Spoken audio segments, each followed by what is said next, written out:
네, 안녕하세요. 의문론 6주 3차 시 영상 강의를 시작하도록 하겠습니다.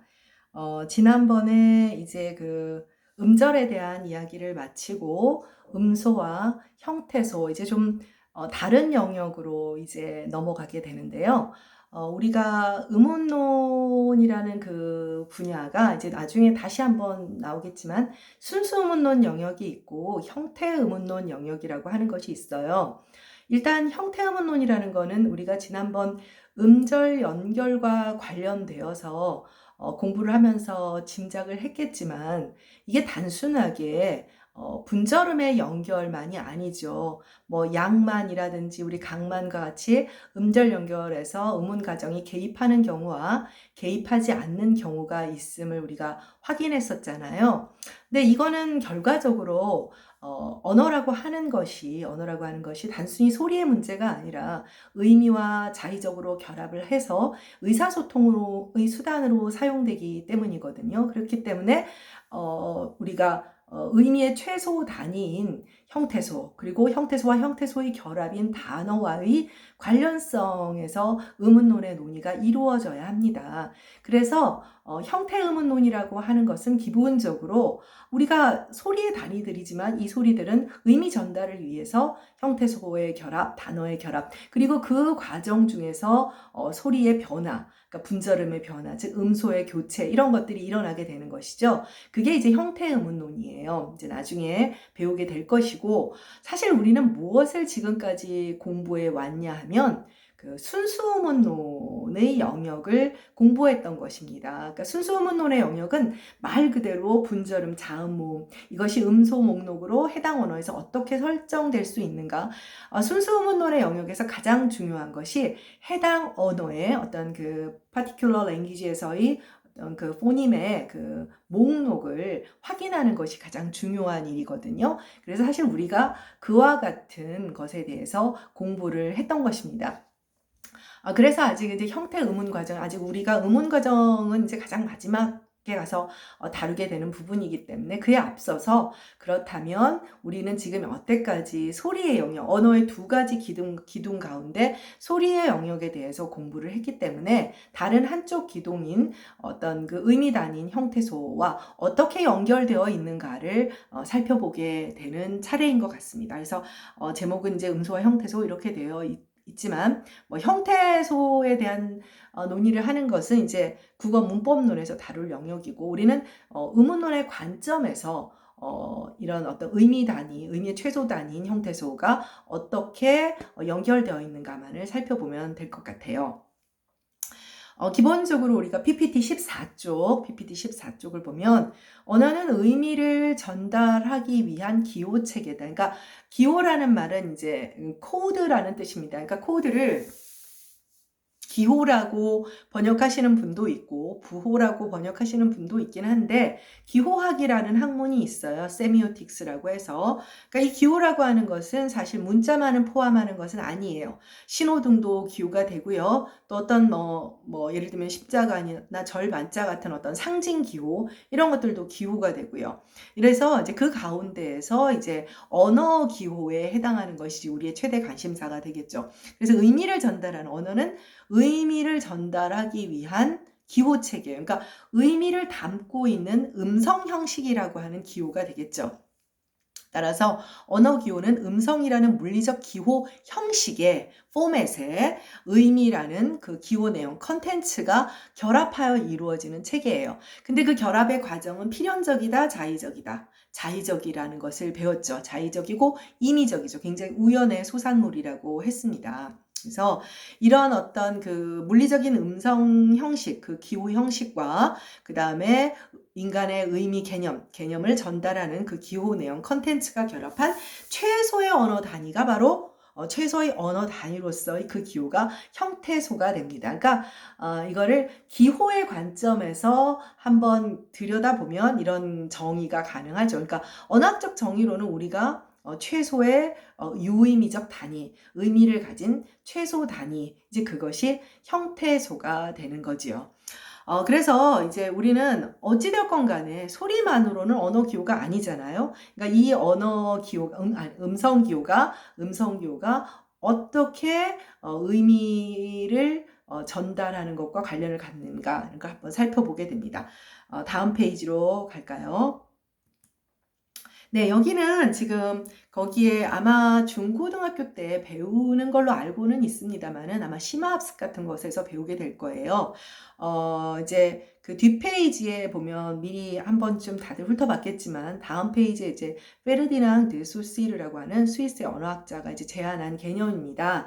그래서 기표, 그러니까 기록하는 표라는 거예요. 그러니까 형식이에요, 포맷. 그래서 시니피앙이라고 합니다. 이게 불어인데요. 그러니까 사인이에요. 동사로 signifi에라고 하는, 그러니까 사인은 이제 일종의 이제 뭐 기호에 알려주다, 뭐 여러 가지 그런 의미가 되죠. 기록하다, 뭐 등등.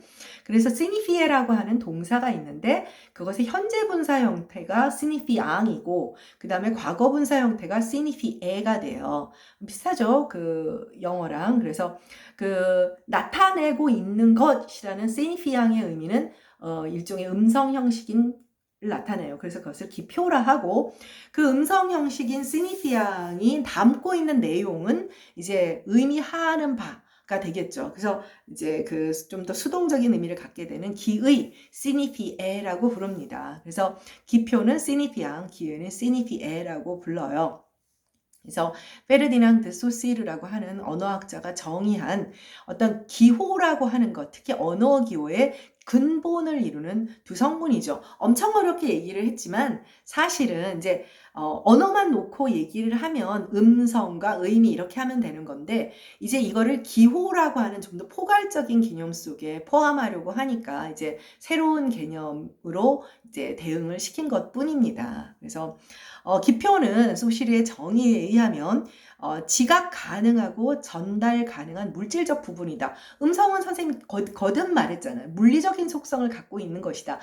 물리적인 속성을 갖고 있는 음성학의 세 분야 우리가 배웠죠. 그 가운데 인문학적인 속성을 좀 더 많이 가지고 있는 좋은 음성학이 음운론의 분야에 포함된다라고 얘기를 했죠. 그래서 당연히 이 음성이라고 하는 것은 인간의 지각 가능하다는 뭘로 지각하죠? 청각으로 지각을 하게 되겠죠. 그리고 음향을 통해서 전달 가능한 물리적인 성분을 말을 합니다. 네. 뭐 그래서 그것은 소리일 수도 있고 대표적으로 또 물론 표기일 수도 있겠죠. 전달되는 것이니까요. 네, 그다음에 뭐 한 단어를 이루는 표기의 집합일 수도 있죠. 그러니까 이게 개념이 기호가 되니까 좀 더 포괄적으로 변하는 것을 알 수 있겠죠. 그러니까 이제 표기가 될 때는 청각 기호가 아닌 시각 기호가 되겠죠. 시각 기호가 되겠죠. 네.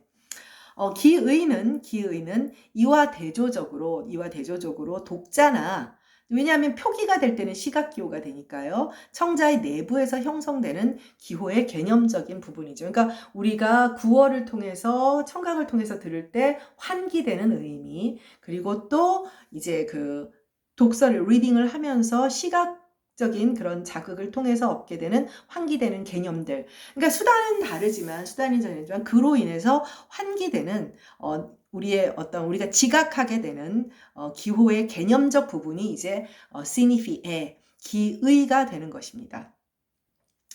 소시르에 의하면 기표와 기의의 관계는 기호 속에 표상되어 있는 외부 실현에 좌우되지는 않는다. 말은 굉장히 어렵습니다만은 자의적이고 관습적인 거라는 걸 이렇게 말을 한 거예요. 그러니까 어떤 외부에서 필연적으로 규약 관계가 만들어지지 않는 것이죠. 필연적으로 만들어지면 지구상의 언어가 이렇게 서로 다르게 다른 음성 표현을 예를 들면 사과는 다 사과인데 누구나 뭐 어디 여행 다녀보도 사과 그렇게 다르게 생기지 않았어요. 그런데 우리는 사과고 영어는 애플이고 뭐 불어는 뽐무고 이게 왜 다르냐? 필연적이지 않고 어떤 외부 환경에 의해서 좌지우지되는 필연적 관계가 아닌 매우 자의적이고 관습적이라고 하는 것은 자의적으로 맺어진 다음에는 쉽게 바꾸지를 못해요. 우리가 갑자기 어느 날 사과를 이제부터 뭐 예를 들면 과사라고 하겠어요 라고 했을 때는 굉장히 인위적이고 관습적인 어떤 그런 것을 깨야 하죠. 그럼 공적인 힘이 들어가야 돼요. 적인 힘이 들어가야 되죠. 네.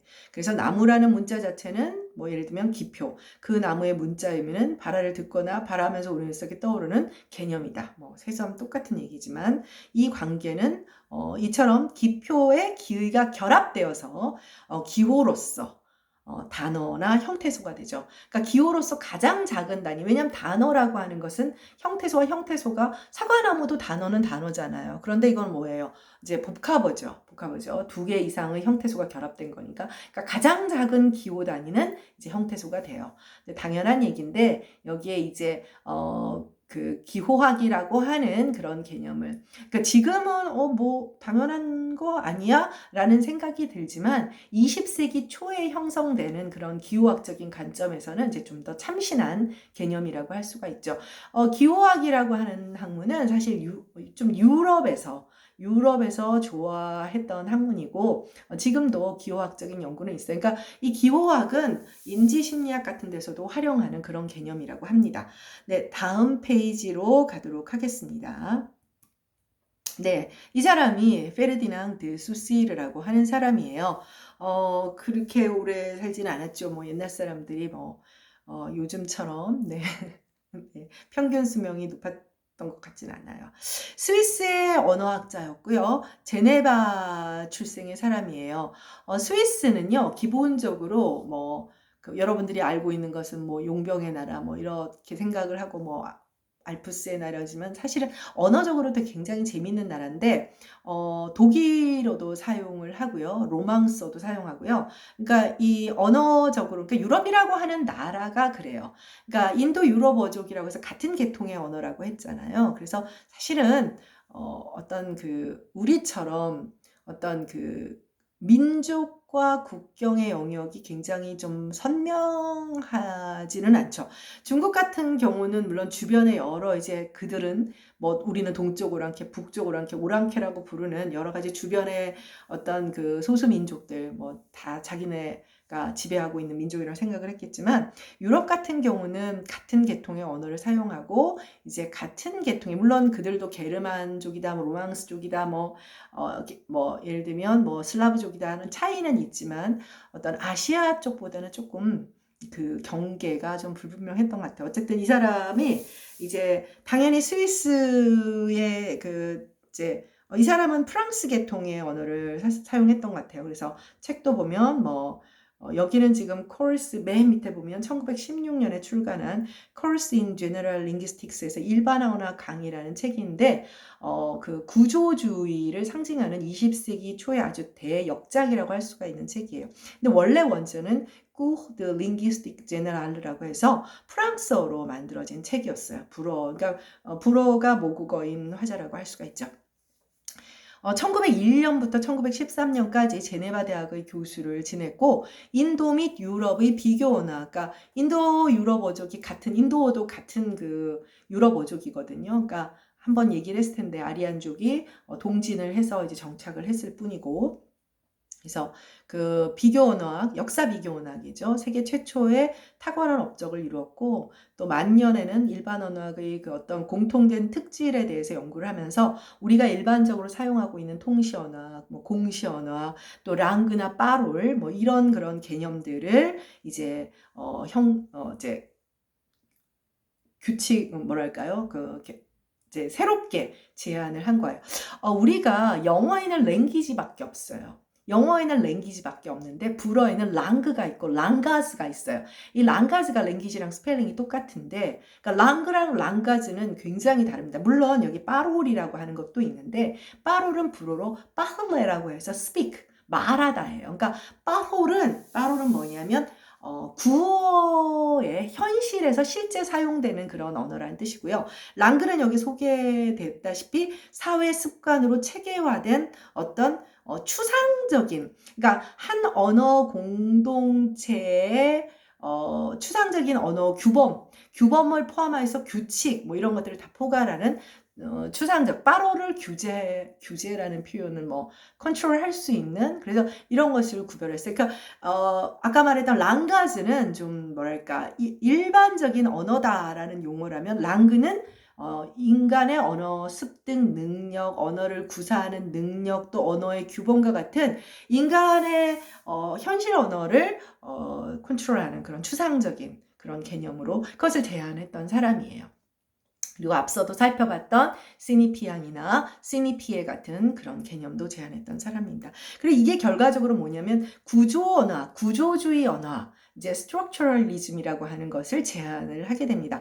사실 여러분들 뭐 현대 사회에서 20세기 이후 지금에 이르기까지 구조라는 말은 어떤 학문을 떠나서 뭐 굉장히 일반적인 용어로 사용을 하잖아요. 뭐 사회 구조, 뭐 언어 구조는 뭐 당연한 것이고, 근데 그 첫 출발은 언어 분석, 즉 언어학에서 시작이 된 거예요.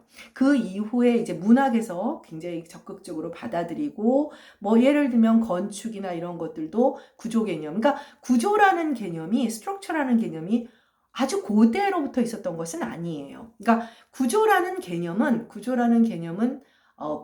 개념화되지는 않고 오래전부터 썼죠. 오래전부터 썼지만 그것을 학문적으로 정의한 사람은 20세기 초에 페르디낭 드 소시르라고 하는 사람이에요. 그래서 사실 구조주의의 관점이라고 하는 것은 현대 사회에 아주 베이스가 되는 중요한 개념이죠. 뭐 구조를 여러분들 뭐 어디 다 쓸 거, 제일 그 시각적으로 여러분들이 잘 느끼는 것이 건축 구조예요. 건축 구조. 뭐 예를 들면 건축 구조가 만들어지려면 아무리 멋진 구조물도 어때요? 기둥과 그 가로 세로의 그런 입체적인 기둥과 이제 바닥이라고 하는 것들이 필요하잖아요. 그래서 그런 구조 개념들이 모든 학문 분야에 흡수가 됩니다. 그래서 인류학이라고 하는 학문에서도 구조주의를 굉장히 적극적으로 수용을 해요. 그래서 각 나라의 문화인류학적인 결혼 제도도 다르고 뭐 이런 것들을 살펴봅니다. 그래서 어떤 국가에는 예를 들면 뭐 일처다부고, 예를 들면 어떤 나라는 일부 다처다. 그러면 일방적으로 일부 일처가 우월한, 예를 들면 내가 특히 이제 유교 국가라든지 뭐 기독교 국가에서는 일부 일처를 이제 주장을 하죠. 여러분, 유교도 일부 일처예요. 그럼 여러분 지금 무슨 첩도 있고, 그거는 처첩제도도 처첩이죠. 왕국에서도 이게 조선왕조를 고려 비빈이라고 해서 비와 비는 대접이 달라요. 거기서 태어나는 소생들에 대한 대접이 다르죠. 처첩이에요. 그러니까 유교 국가에서도 처는 하나예요. 처는 하나. 오히려 전형적인 일부 다처는 아랍이죠. 이슬람권이죠. 그러니까 예를 들면 문화인류학에서는 어떤 데서는 왜 일부 다처냐, 남녀 성비 차이에서 비롯돼요. 근데 남녀 성비는 왜 생기느냐?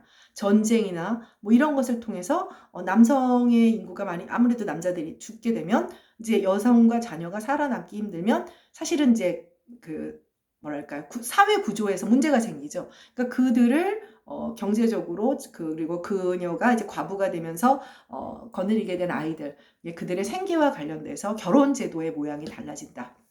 네. 그런 것들은 사회 구조와 관련된 것이다. 그래서 일부 일처제를 가지고 있는 제도권 하에서 일방적으로 그들의 제도에 대해서 함부로 말해서는 안 된다. 뭐 예를 들면 뭐 유럽 사람들이 봤을 때 아프리카 사람들이나 뭐 적도권에 있는 사람들이 옷을 안 입고 다닌다. 자, 그런 것을 과연 미개하다고 볼 수 있는 것이냐. 뭐 예를 들면 스콜이 허공원 날 30분마다 내리는데 레이스 달린 옷 입고 있다가 말도 안 되는 거잖아요. 그래서 여기에서 나오는 것이 문화를 그 어떤 역사와 그 다음에 여러 가지 사회 구조에서 바라보면서 이해하게 되는 것이 문화 상대주의가 나오게 됩니다.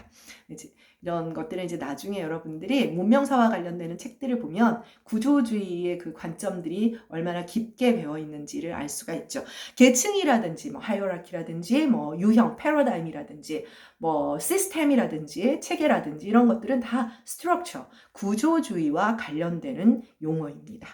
네. 그래서 일단 소시르는 너무 중요한 사람이라서 좀 소개를 해줄 필요가 있어 좀 긴 얘기를 하게 되는데, 그리고 책을 보니까 이 사람의 대표작인데 1916년에 출간했었어요. 이건 이제 이게 너무 재밌는 배경이 뭐냐면 제네바 대학의 교수였잖아요. 근데 교수님이 자기 이제 책이나 논문, 책을 단행 보니까 수업 시간에 너무 훌륭한 얘기를 하는 거야. 와, 어떻게 저런 생각을 하지? 저런 뛰어난 얘기. 근데 그냥 선생님이 책도 안 쓰고 그냥 돌아가신 거야.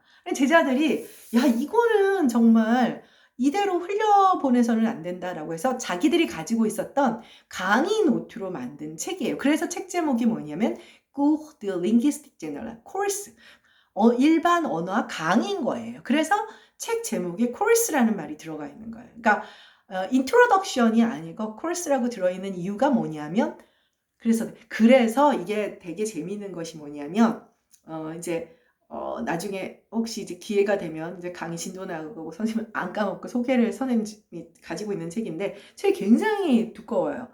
프랑스에서 이제 그 페이오라고 하는 유명한 출판사에 나오는 되게 두꺼운 책인데 사실 그 뒤에 굉장히 많은 주석이 붙어 있어요. 이유가 뭐냐? 자, 제자들이 쓴 거잖아요. 저자가 직접 쓴 게 아니란 말이에요. 내가 직접 써도 내 생각이 이게 참 애매할 때가 있는데 그러다 보니까 후대의 학자들 이거 제자들이 잘못 판단한 것이 아니냐. 예를 들면 공시와 통시를 소시르는 이렇게 강력하게 이분한 것은 아니다. 왜냐하면 범시라는 얘기도 해요. 펜크론이라 나중에 한 번 더 얘기할 기회가 있을 거예요. 얘기를 했다. 그러면 이거 제자들이 잘못 판단한 것이 아니냐. 그래서 뒤에 계속 책에 대한 새로운 해석들이 붙는 굉장히 묘한 책입니다. 그러니까 그래서 혹자는 소시르가 책 좀 쓰고 죽지. 그러면 소시르의 생각을 좀 더 정확히 알 수 있었을 텐데 이런 입장이 있고 아니야. 소시르가 책을 쓰지 않고 제자들이 이런 책을 썼기 때문에 후대의 구조주의에 대해서 그의 이론에 대해서 끊임없이 창조적인 재해석이 가능했던 것이 아닌가. 뭐 여러 가지 얘기가 있습니다. 뭐 훌륭한 어떤 그런 한 세대를 바꿀 수 있는 새로운 어떤 사고 패러다임, 이론의 패러다임을 만드는 사람들에 대한 그런 평가라고 하는 것은 이렇게 놀랍기도 하죠.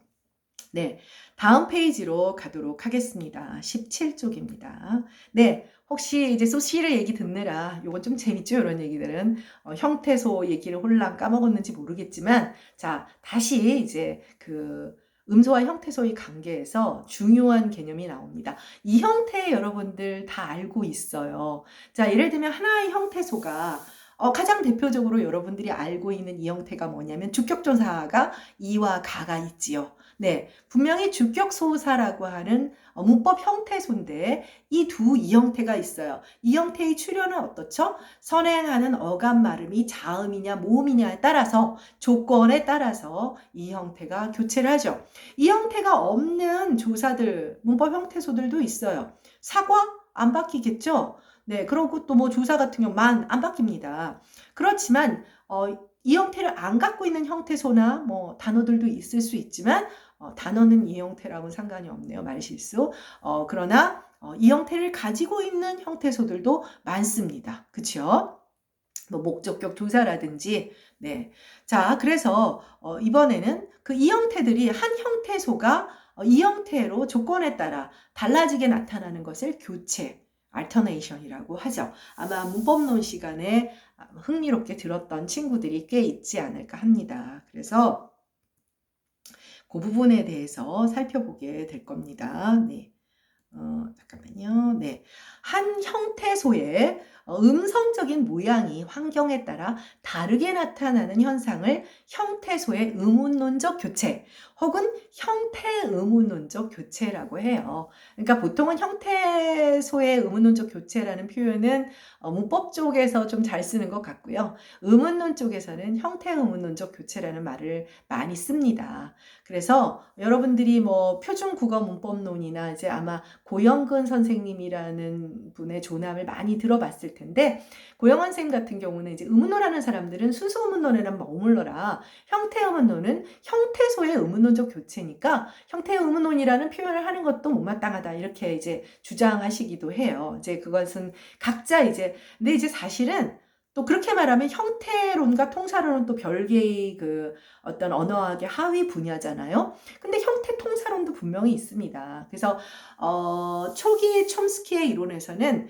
그 하위 분야들 이제 레벨이라고 하죠. 그 하위 분야, 의문론이 의문론, 형태론이 굉장히 이렇게 그거를 딱딱 나누려고 했던 경향이 있는 반면 90년대, 2000년대 들어서는 그런 것을 인터피스 부분이라고 해요. 그러니까 형태 의문론은 인터피스, 전면 부분이라는 것이죠. 그러니까 딱 나눠질 수 없는 어떤 영역을 인정하는 선생님 같은 경우도 인정하는 입장입니다.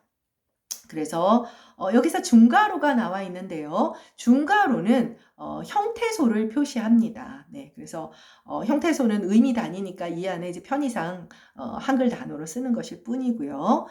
형태소의 이 형태의 교체, 양상을 이야기합니다. 자, 한 예를 여기서 보면 자, 우리 집이 우리 집만, 앞집이 앞집만. 지금은 이거 모두 다 표기거든요. 그래서 IPA 기호 여러분들 지금 기억해야 합니다. 우리 집이 할 때는 어떻게 돼요? 집이죠. 네. 지금은 음소 표시니까 뭐 유성음화나 이런 거, 미파음 이런 거는 고려하지 않습니다. 그다음 우리 집만 할 때는 어떻게 됐어요? 비음화가 돼서 짐 이렇게 됐죠. 자, 이번에는 앞이라고 하는 단어가 집 앞에 붙었어요. 어떻게 발음되죠? 앞집이 이렇게 되죠. 앞집이. 그러면 이 경우에 이 형태는 찝이죠. 찝. 그 다음에 앞집만 하면 어떻게 돼요? 찜이 되죠. 자, 이 형태가 4개나 등장을 했습니다. 이런 것들을 뭐라고 하냐면 교체형이라고 합니다. alternate. 교체형 각각을 한 형태소의 이 형태, 알로모프라고 합니다. 그래서 이 형태는 특정의 형태소가 환경에 따라서, 근데 이 환경은 반드시 의문론적인 것은 아니에요. 의문론적일 때도 있고 아닐 때도 있어요. 그걸 이제 배우게 될 겁니다. 그래서 형태소가 출현하는 환경, 좀 더 정확하게 말하면 출현 환경이죠. 출현 환경에 따라서 우리가 실현시키는 형태를 이 형태라고 부릅니다. 그래서 이 교체라고 하는 것과 이 형태의 개념은 아주 밀접하게 맞물려 있는 그런 개념이라고 할 수가 있습니다. 네, 다음 페이지로 가도록 하겠습니다. 자, 조금 전에 선생님이 이런 얘기를 했어요. 반드시 주격조사 이가처럼 뭐 자음디, 모음디 이렇게 의문론적 환경로만 이 형태가 출현을 하는 건 아니에요. 뭐 비음화.